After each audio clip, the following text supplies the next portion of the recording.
Hey everyone, my name is Sam Satullo. I'm the youth minister here at Woodbine, and our church family is going through a devotional this year, Christmas Pilgrims, A Journey to See Jesus by Michael McElroy. We're so glad you chose to go with us on this journey. Let's begin. Our devotion for December 21st. And at the end of the 8 days when he was circumcised, he was called Jesus, the name given by the angel before he was conceived in the womb. Luke 2:21. Michael writes that somewhere in our stuff, probably in an old box of photographs, there's a page of names that they had considered before their first child was born. It was 1982, over a year before he would buy his first real computer. So the list had been typewritten. He remembers the night they sat in their basement office and they said the names aloud. He typed a dozen or more possibilities, both boys' and girls' names. Even when she was born, they were still undecided about what her full name would be until she was about 3 days old. They stared at the blank for the name on the birth certificate for a couple of days before committing.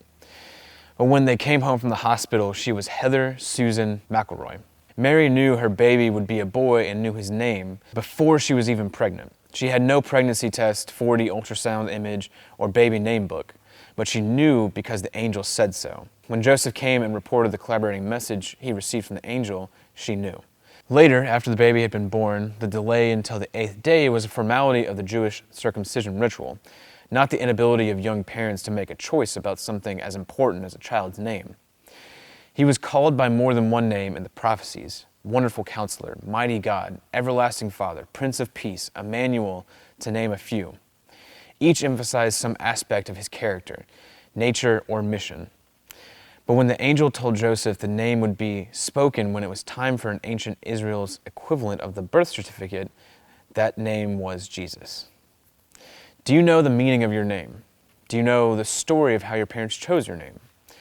Does it have some family significance? Thank you so much for joining us today on our journey to see Jesus. If you'd like your own copy of the book, just go to Amazon.com, type in Christmas Pilgrims and the author's name, Michael B. McElroy, to pick yourself up a copy. We want to wish you a Merry Christmas, and we hope this is the best one you've ever had.